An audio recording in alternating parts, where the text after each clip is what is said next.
दोस्तों नमस्कार। दोस्तों मैं सतवीर सिंह अपने यूट्यूब के भारत लिंक ग्लोबल चैनल पर लंदन से आपका स्वागत करता हूं। दोस्तों आज मैं आपको अपनी एक छोटी सी कहानी सुनाता हूं। मेरे दो बच्चे हैं, एक लड़का और एक लड़की।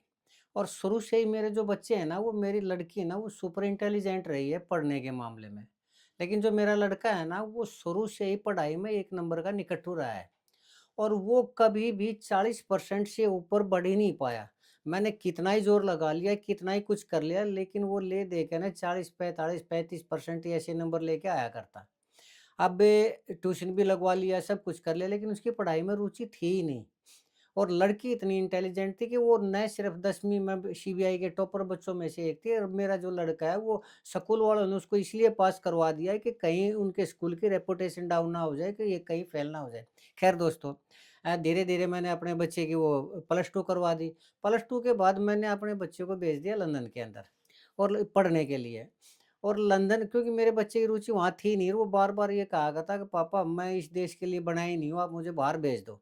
तो मैंने उसको लंदन भेज दिया। लंदन जाते पता नहीं क्या हुआ कि वो पढ़ाई में भी ठीक हो गया। और जिस इंग्लिश नाम से क्या वो पढ़ाई के नाम से डरा करता, और बचपन से लेके न और 10वीं तक, वो 12वीं तक मेरे को ये कहता रहा कि पापा ये पढ़ाई बनाई किस उल्लू के पट्टे ने है? या आखिर पढ़ाई के बगैर काम नहीं चलता क्या? तो मैं इस चीज़ का जवाब भी नहीं दे पाया करता। खैर दोस्तों, मैंने लंदन भेज दिया। लंदन भेजते वो पढ़ने में ठीक हो गया और सारे काम ठीक हो गए, और उसने ग्रेजुएशन कर ली, और ग्रेजुएशन करते ही एक कंपनी में उसको जॉब मिल गई, बढ़िया 1 करोड़ का पैकेज मिल गया। और फिर वहीं लंदन में ही उसकी मैरिज हो गई, और जो पुत्रवधू वो भी गवर्नमेंट जॉब करती है। तो कहने का तात्पर्य ये है कि जैसा मैंने सोचा था, उससे बढ़ के मेरा बच्चा निकला। वो बच्चा जो 40% वाला था, जिसकी मैं सारी उम्र ये सोचता रहा कि इस बच्चे का क्या होगा? कैसे इस बच्चे को नौकरी मिलेगी? कैसे रोज़गार ले पाएगा? कैसे ये अपनी ज़िंदगी को चला पाएगा?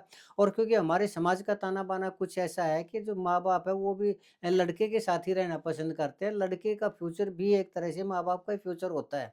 अब आप बुढ़ापे में अगर बच्चा कामयाब नहीं है, तो उस माँ-बाप का जो बुढ़ापा है वो भी थोड़ा-सा दुखदाई इसलिए होता है कि वो लड़के के साथ रहते हैं।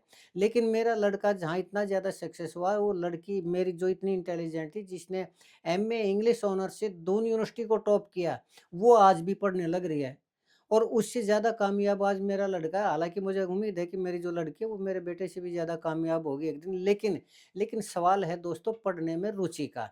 अब मैं एक मिडल क्लास फैमिली की तरह ये डरता रहा, सारी उम्र डरता रहा कि मेरे बेटे के पढ़ने में रुचि नहीं है, पढ़ने में रुचि नहीं है, तो उसका होगा क्या? जबकि बाकी मैंने ये ध्यान ही नहीं दिया कि बाकी सारी चीज़ों में एक्सपर्ट था, उससे कुछ भी करवा लेते। बिजली का काम करवा लेते, मैकेनिक का काम करवा लेते, मशीनों का कर लेते, 2 मिनट में वो कर दिया करता, और कोई न कोई नया प्रोजेक्ट भी बना दिया था जिसमें पढ़ाई की ज़रूरत नहीं हुआ करती। ख़ैर दोस्तों, लेकिन ये जो मैं वो है ना, वो मेरी कोई नई बात नहीं है कि मेरी ये रुचि, ये हर मिडल क्लास फैमिली के, हर मिडल क्लास माँ-बाप के, कि उसका बच्चा पढ़ने में सबसे आगे हो। उस शहर का टॉप ऑफ द टाउन पढ़ने में इंटेलिजेंट हो, बोर्ड में वो टॉपर, सिर्फ़ वही टॉपर हो, ताकि वो एक दिन अच्छी नौकरी कर सके, और उस नौकरी के कारण उसका भविष्य अच्छा हो सके, वो डॉक्टर बन सके, इंजीनियर बन सके, आईएएस बन सके, आईपीएस बन सके, या और किसी उसमें एमबीए वगैरह करके ना अच्छे उसमें जीएम वगैरह बने। ये हर माँ-बाप की सोच है, और ये बल्कि सोच नहीं है, ये माँ-बाप की एक ऐसी महत्वाकांक्षा है जो बच्चे के ऊपर बोझ बनती है।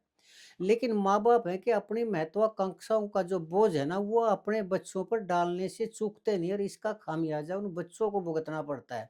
और इसका सबसे बड़ा एक उदाहरण है कि जो कोटा, राजस्थान का कोटा है, वो एजुकेशन का देश का सबसे प्रतिष्ठित हब है।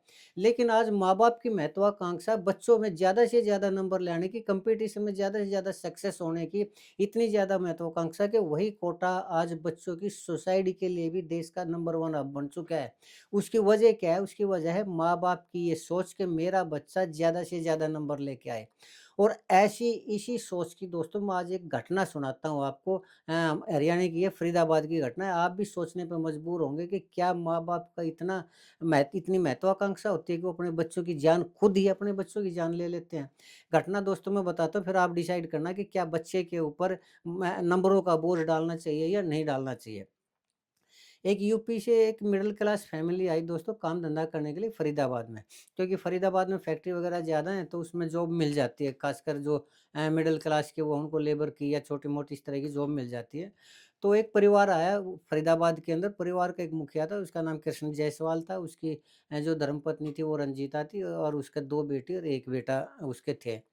तो वो जब फरीदाबाद आए तो उसको जो परिवार का मुखिया था कृष्ण जायसवाल, उसको जॉब नहीं मिली, उसकी मिसेज़ को मिल गई क्योंकि वो भी पढ़ी लिखी थी थोड़ी ही। तो फिर उन्होंने ये डिसाइड किया कि बस ठीक है, जॉब नहीं मिलती तो तब तक इन बच्चों को मैं घर बैठ के पढ़ा लेता हूँ और जब ये स्कूल में से आएँगे, तो न सिर्फ़ इनका होमवर्क बल्कि एक्स्ट्रा काम भी इनसे करवाया करूँगा ताकि ये बच्चे कम से कम पढ़ाई के अंदर टॉपर हों, सिर्फ़ क्लास में नहीं स्कूल में टॉपर हों और अगर हम मज़दूरी कर रहे हैं तो हमारे बेटे है ना, कम से कम इंजीनियर, डॉक्टर या साइंटिस्ट ज़रूर बनें। ये सोच के ना उसे कृष्ण जो जायसवाल था उसने अपने बच्चों को पढ़ाना शुरू कर दिया। अब लेकिन देखिए ज़रूरी तो नहीं कि मैंने अभी कहा कि पढ़ाई में बच्चा इंटेलिजेंट हो ही हो, पढ़ाई में उसकी रुचि हो ही हो। तो उसकी एक 4 साल की बेटी थी। वो बेटी पढ़ाई में उसका भी ज़्यादा वो नहीं था, इतना ज़्यादा इंटरेस्ट नहीं था, लेकिन उसका कृष्ण जायसवाल था, उसका ये मानना था कि मैं कम से कम घर रह रहा हूँ, तो अपनी घर की जो ज़िम्मेदारी है उसको तो वो करूँ और मैं अपने बच्चों को और ख़ासकर इस बच्ची को तो मैं इंटेलिजेंट बना दूँ। लेकिन वो जब उसने एक बार कल परसों की ये घटना है, तो उसने अपनी बेटी से 50 तक गिनती गिनने के लिए कहा। तो 50 तक वो गिनती नहीं लिख पाई, 4 साल की बच्ची थी, नहीं और वो उसका जो पिताजी था वो ये सोचता था कि अभी फटाफट 50 तक की गिनती सीख ले, फिर 100 तक की सीख ले, फिर आगे सीख ले। यानी वही महत्वाकांक्षा का बोझ है कि मेरी बेटी सबसे ज़्यादा इंटेलिजेंट हो, मेरा बेटा सबसे ज़्यादा इंटेलिजेंट हो, वही मिडल क्लास फैमिली की तरह। तो वो बच्ची नहीं लिख पाई। नहीं लिख पाई तो उसको अपनी फेलियर लगी है उस कृष्ण जायसवाल की कि मैं कम से कम घर में रह के इनको पढ़ा रहा हूँ और ये बच्ची 50 तक भी गिनती नहीं लिख पाई, तो ये मेरी अपनी असफलता है।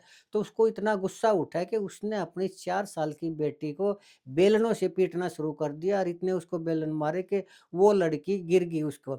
लेकिन उसका गुस्सा तब भी शांत नहीं हुआ, क्यों? क्योंकि वो 50 तक गिनती नहीं गिन पाई थी, तो उसने अपनी बेटी को उठा के पटक दिया फर्श के ऊपर गुस्से में। तो फर्श पे पटकते ही उसके सिर में चोट लगी और वो बच्ची बेहोश हो गई। तो जब उसको होश आया कि ये तूने क्या कर दिया, तो फटाफट मेडिकल में लेके गया। मेडिकल में उन्होंने मृत घोषित कर दिया। तो अब उसको पता चला कि ये तो तूने अपनी बेटी की ही जान ले ली। तो उसने वो आके न उसको खाट पे लिटा दी और जब शाम को उसकी घरवाली आई तो उसने बताया कि सीढ़ियों पर से गिर गिर ये तो बेहोश हो रही है। लेकिन उसके बेटे ने बता दी कि पापा ने ऐसे-ऐसे इसको मारा, ऐसे-ऐसे पटका और डॉक्टर ने ये कहा है कि ये मर चुकी है।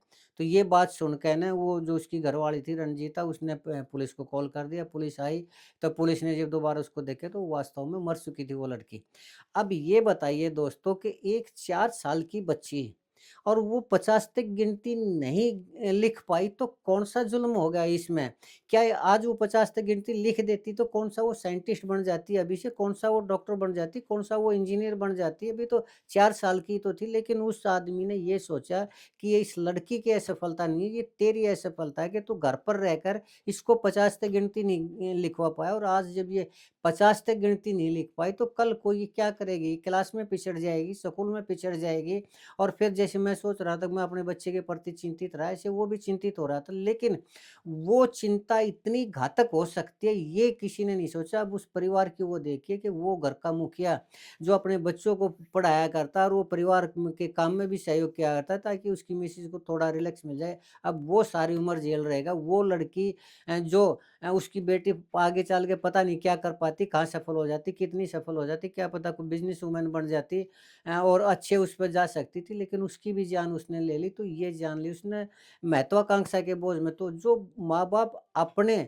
बेटा-बेटी को सिर्फ़ इस ये सोच के कि मेरा बेटा सबसे ज़्यादा इंटेलिजेंट हो, मेरा बेटा सबसे ज़्यादा टॉपर हो, मेरा बेटा सबसे बड़ा डॉक्टर बने, सबसे बड़ा इंजीनियर बने और आज मैं फ़क्र से पड़ोसियों को ये बता सकूँ, शहर वालों को ये बता सकूँ कि मेरा बेटा इंजीनियर है, मेरा बेटा डॉक्टर है, मेरा बेटा इतना सक्सेस है, वो सिर्फ़ पढ़ने से हो सकता है, बगैर पढ़ने से नहीं हो सकता। जबकि मेरा ये मानना है कि ये सोच गलत है।